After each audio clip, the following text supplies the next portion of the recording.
Ciao, sono Gianluca Scribano. Oggi è lunedì 8 gennaio 2024. Sto guidando il mio furgone aziendale. Sto tornando da un giro che ho fatto nelle Marche e in Abruzzo. Sono andato a vedere diverse abitazioni di privati che mi avevano inviato delle fotografie. Alcune cose le ho comprate, altre no. Generalmente i privati, quando ci inviano le fotografie, noi le vagliamo tutte in maniera molto attenta. Se ci sono degli arredi che ci interessano, facciamo delle offerte economiche. Se vengono accettate, andiamo, facciamo il sopralluogo e magari compriamo anche qualcos'altro, e così ho fatto oggi. Il viaggio di ritorno, il navigatore mi dà circa 2 ore e mezza.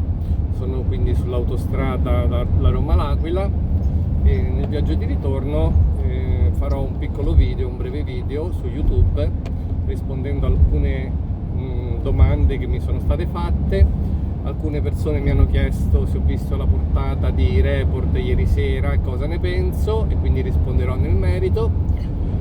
Altri, nelle scorse settimane, tante persone mi hanno chiesto come si fa a iniziare un'attività di compravendita di antiquariato, come si viene in contatto con questo mondo, che studi bisogna fare, cosa bisogna fare, e quindi parlerò anche di questo.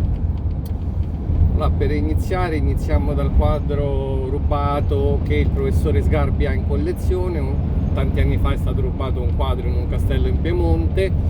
Il quadro è molto simile a un quadro che il professor Sgarbi ha nella sua collezione.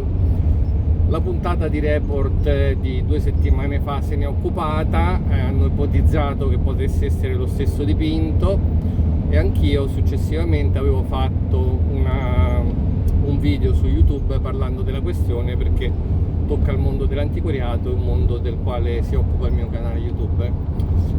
Durante il video avevo posto l'accento sulla enorme anomalia che può essere il fatto che una persona come il professor Sgarbi possa essere, diciamo, l'autore materiale o il mandatario di un furto di un quadro. In genere il furto delle opere d'arte viene riservato ai ladri, ai criminali, alle associazioni criminali, non certo a chi fa parte del mondo dell'arte. Avevo anche detto nel mio ultimo video che secondo me le indagini, la questione si sarebbe concentrata non tanto sulle testimonianze quanto piuttosto sull'analisi tecnica del quadro e soprattutto del materiale pittorico che compone la candela, perché la candela è l'unica vera differenza che c'è tra il quadro rubato e il quadro del professor Sgarbi. Perché questo? Perché le dimensioni è vero che sono molto diverse. Il quadro del professor Sgarbi è più piccolo, però il quadro rubato è stato tagliato, quindi si spiegherebbe così la differenza di dimensioni. È anche vero che il professor Sgarbi dice che il quadro è stato ritrovato a Villa Madalchina, una villa di sua proprietà, però lui non ha, a quanto pare, almeno al momento, delle prove sufficienti per provarlo.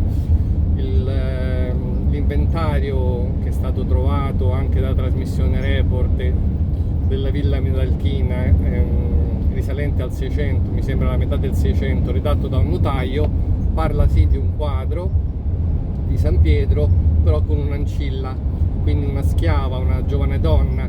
Quindi nel quadro di Sgarbi non c'è questa ancilla, quindi senz'altro questa non può essere una prova del fatto che fosse a Villa Madalchina. Cosa ha fatto la trasmissione di Report di ieri? Io la considero un vero e proprio gioiello di giornalismo investigativo, perché loro, ancor prima che qualcuno facesse delle analisi sul quadro del professor Sgarbi, come ritengo che possa succedere nelle prossime settimane, sono riusciti a fare un'analisi tecnica su un quadro che non hanno. Come hanno fatto? Sono entrati in contatto con un laboratorio fotografico specializzato che aveva fotografato qualche anno fa questo quadro ad altissima risoluzione, e avevano queste foto. Il quadro questo era un servizio che lo stesso professor Sgarbi aveva richiesto, e analizzando queste foto in altissima risoluzione si evince, si vede che abbastanza chiaramente, questo è quello che è apparso nella trasmissione di Report, e devo dire la verità, appare anche a me, che di quadri insomma ne ho visti tanti, che praticamente la candela e tutta la luce che irrora sul muro adiacente sarebbe stata fatta dopo. Come si fa? Come hanno fatto a vedere che è stata fatta dopo? Da un'analisi del craquelé del quadro, quindi di questo fitto reticolo di traumi, di fessure che tutti i quadri antichi hanno, si sono resi conto che proprio in quel punto mancherebbe.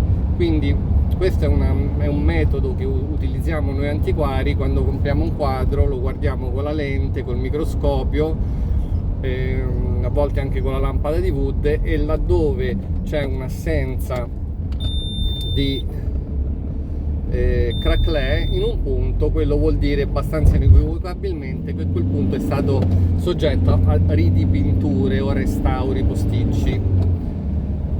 Quindi è stata fatta questa analisi, si vede che la candela è stata rimessa. A questo punto insomma penso che la possibilità che quello non sia il quadro rubato effettivamente è ridotta di moltissimo. Anch'io avevo fatto qualche settimana fa un video che parlava assolutamente di questo argomento del craquelé. Non l'ho fatto casualmente, evidentemente ero convinto che l'attenzione riguardo a questo caso si sarebbe spostata su questi tecnicismi, su questi particolari tecnici. Il craquelé, per quanto l'uomo sia andato sulla Luna, fra un po' andrà su Marte, non riesce un falsario a riprodurre il craquelé di un determinato punto fedelmente a quello che è presente su tutto il manto pittorico di un quadro. Questo perché? Perché il craquelé è qualcosa di naturale che si forma in centinaia di anni, è un reticolo particolarmente fitto, denso e particolare, lo possono riprodurre ma non così fedelmente. Quindi insomma questo è quello che è successo. Quindi se volete approfondire il tema del craquelé, magari per avere più confidenza, per capire meglio quello che sta succedendo in questo particolare caso, andatevi a vedere il mio video sul mio canale YouTube. Si intitola Come riconoscere una manomissione su una tela antica, ed è un video di 10 minuti, è molto esaustivo e vi spiega tutta la questione. Detto questo, quindi la palla si sposta a questo punto verso il professor Sgarbi. Sarà lui, magari facendo delle analisi tecniche sulla pittura, dimostrare che il materiale che compone questa candela è antico. Quindi si tratta di fare delle analisi tecniche tipo termoluminescenza, o non so quante ce ne siano, come si chiamano al momento. Non è una cosa che per fortuna mi capita spesso di fare, e quindi insomma o il professor Sgarbi o gli inquirenti o non so chi sposteranno l'indagine in senso ancora più tecnico. Quello che posso dire io è che se dovesse risultare che il professore in qualche modo c'entra in questa faccenda, è un grosso dispiacere, perché generalmente insomma non sono questo tipo di personaggi così legati al mondo dell'arte che vanno a rubare o commissionano furti o ricettano opere d'arte. Il furto di opere d'arte è qualcosa che riguarda il mondo del crimine, del malaffare, delle mafie, delle 'ndranghete e dell''ndrangheta, e insomma un mondo che è lontano dal nostro. Quindi insomma personalmente sarebbe in realtà un dispiacere. Io tra l'altro, da amante dell'arte, seguo il professore nei suoi libri, nei suoi video e nei suoi spettacoli teatrali da molti anni, e sarei sinceramente molto dispiaciuto. Quindi questa è la mia opinione. Insomma, la trasmissione è stata fatta molto molto bene, molto esaustiva, e sentiamo e vediamo quello che succede.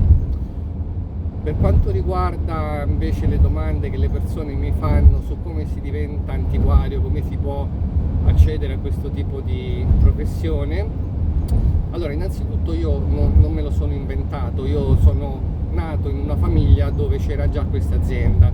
Mio padre ha iniziato negli anni 60, a metà degli anni 60, è entrato in contatto con questo mondo assolutamente in maniera casuale. Lui infatti era un poliziotto già da tanti anni, mio nonno anche prima di lui era un poliziotto, mio nonno ha passato 45 anni della sua vita in polizia. Mio padre all'età di 18 anni è entrato in polizia seguendo le orme del padre, come spesso succede, e dopo 23 anni di polizia siamo quindi nella metà degli anni 60, c'è il boom economico, c'è un interesse diffuso per l'arte e per l'antiquariato, le persone, cioè la borghesia è una classe che vuole arredare, che si è fatta da sola, la prima generazione di medio borghesi italiana, si vogliono mettere in casa il frutto del loro lavoro, dei belli oggetti, delle belle opere d'arte, un bel comò, una bella scultura. Gli italiani quindi stanno iniziando a arredare le case con il bello.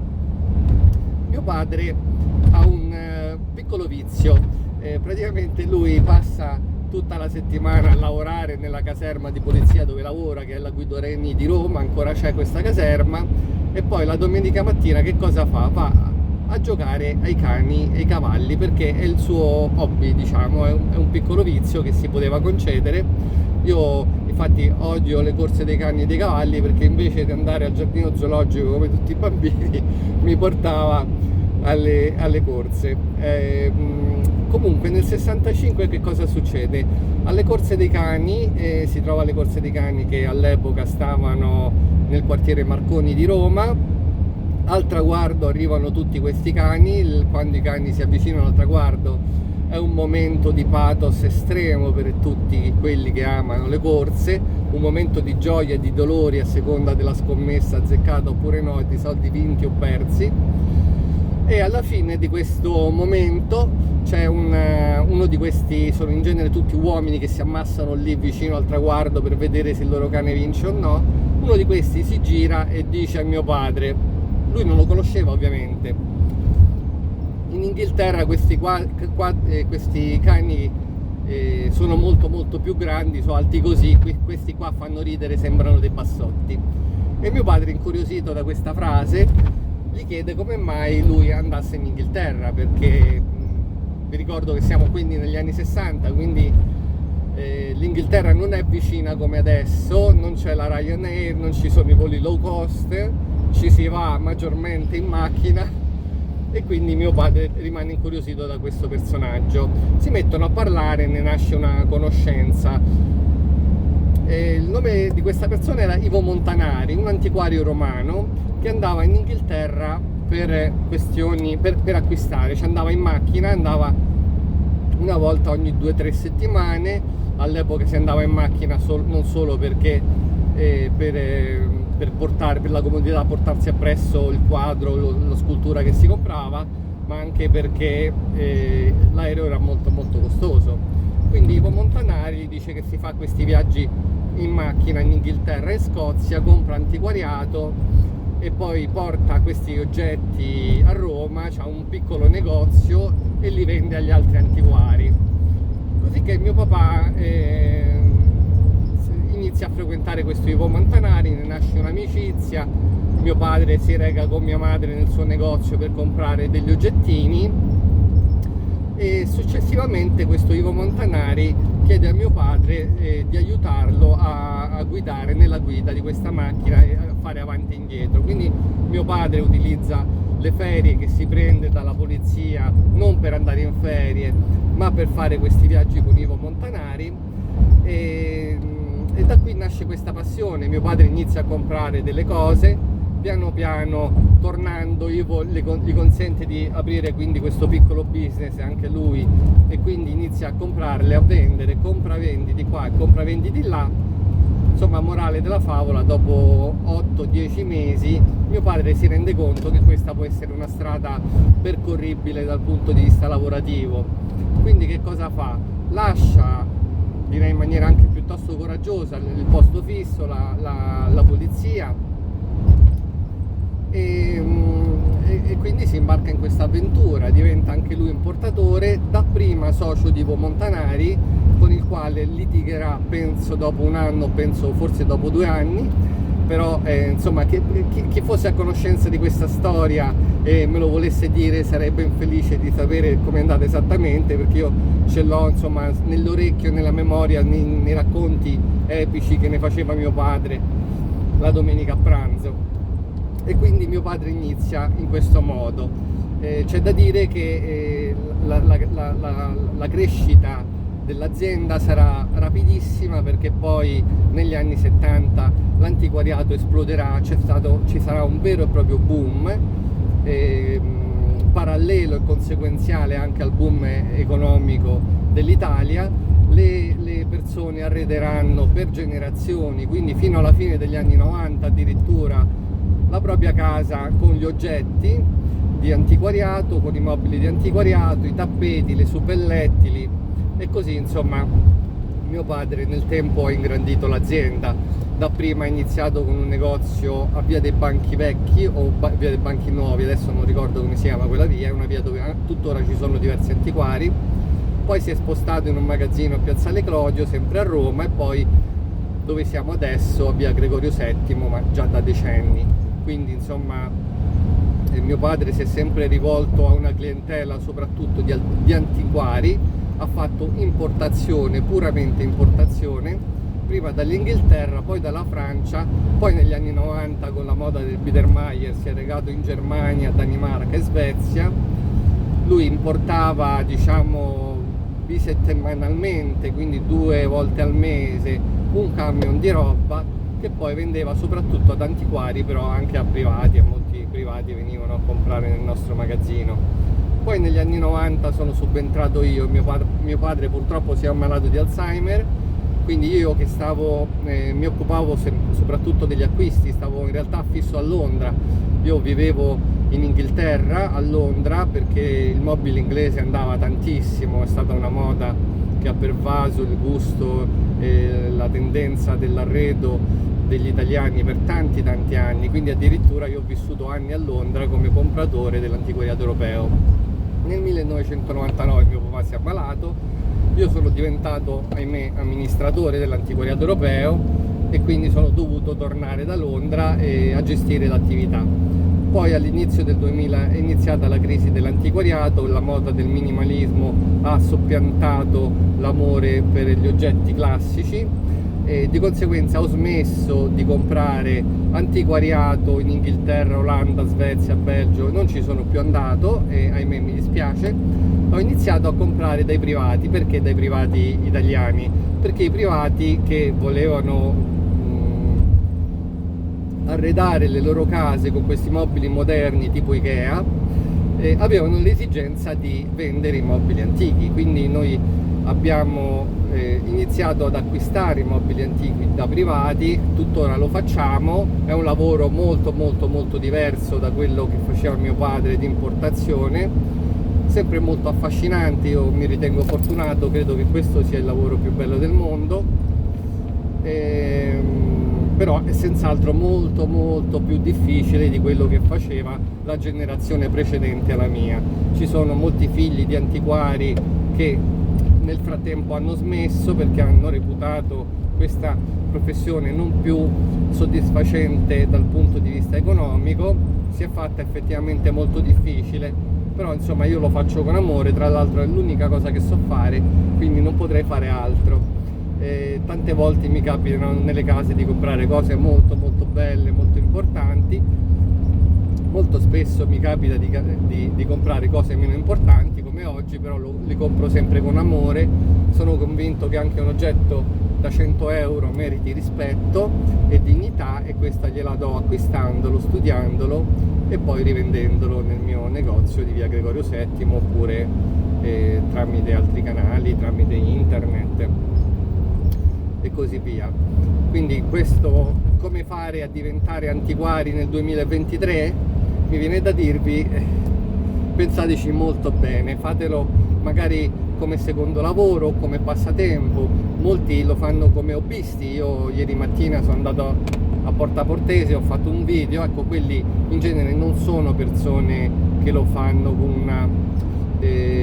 una partita IVA, lo fanno come hobbista. Hobbista vuol dire che se non superi un determinato fatturato lo puoi fare come amatore per hobby, pagando, penso anche, adesso non sono un commercialista, però penso che le tasse che in questo caso si paghino sono minime. Ecco, io consiglio a chiunque voglia iniziare magari di iniziare da lì, magari specializzandosi in qualcosa che gli piace.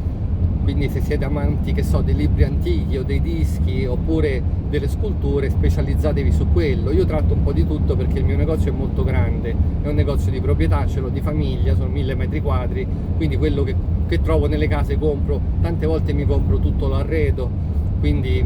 Però ecco, sono anch'io specializzato, in realtà sono specializzato in antiquariato cinese, soprattutto porcellane, è non solo il mio lavoro, è la mia passione, le posso tra l'altro pagare spesso molto più di quello che valgono, le porcellane intendo, sono veramente qualcosa che mi fa impazzire. Purtroppo, a differenza dei quadri antichi, non sviluppano il craquelé quindi a volte rendersi conto se una porcellana cinese è del 500 o è una copia del 900 vi sembrerà assurdo, ma è un incubo, è difficilissimo perché non c'è il genio pittorico cinese, è stato messo soprattutto su questo materiale, quindi la porcellana. Il nostro genio è andato soprattutto sul legno, con le tempere nel 500, nel 400, nel 500 e poi successivamente sull'olio su tela. Quindi sviluppando il craquelé, i nostri lavori antichi ci danno tante informazioni, tante altre non ce le danno, tant'è vero che molto spesso l'antiquario si avvale dell'ausilio dello storico dell'arte. Però per quanto riguarda la porcellana cinese è tutta un'indagine basata sulla osservazione, sul cromatismo, sulla conoscenza dei pigmenti, del loro cromatismo, di quando quel blu cobalto è stato fatto piuttosto che quel verde, e del bianco e dell'azzurro, e degli stili pittorici che bisogna conoscere molto bene, sono tantissimi. Insomma, la porcellana cinese, diciamo che come campo mi sono scelto un campo veramente molto difficile, però è quello che mi piace. Scusate, ma c'era un legno. È quello che mi piace, è quello che insomma mi appassiona di più. Detto questo, tratto assolutamente di tutto, tratto i mobili, tratto i bronzi, tratto la pittura anche d'arte moderna, della quale sono anche perito presso la Camera di Commercio. Insomma, quindi, come dico ogni volta alla fine dei miei video, se volete vendere qualcosa del vostro arredo, mi mandate le foto tramite WhatsApp al 333 31 04 172, lo lascio comunque sempre in descrizione il mio contatto WhatsApp. Per favore non mi chiamate, perché mi state chiamando sempre in tanti, però io non ho mai tempo di rispondere perché ho sempre qualcosa da fare, quindi io poi la sera con calma mi guardo tutta questa marea di foto che mi arrivano, seleziono le cose che ritengo vendibili e in ogni caso rispondiamo sempre a tutti entro 48 ore, quindi se mi volete contattare il WhatsApp è senz'altro il modo migliore. Quindi penso di aver esaurito gli argomenti, mi ha fatto piacere parlare, sono stato in compagnia con voi, spero sempre che i video vi piacciono. Se vi piacciono, ricordate che mettendo un piccolo commento, un piccolo like, aiutate il canale a svilupparsi, e io con questo canale spero di trasferire l'interesse per il mondo dell'arte e dell'antiquariato a più persone possibili. Direi che ho esaurito l'argomento, quindi per il momento vi saluto, spero che il video vi sia piaciuto. Dai prossimi video l'audio migliorerà perché ho ordinato su Amazon un microfono quindi questa è una richiesta che tanti di voi mi hanno fatto. Sappiate che dai prossimi video la mia voce si sentirà un pochino meglio, d'accordo? Quindi vi saluto, vi ringrazio e a presto, ciao!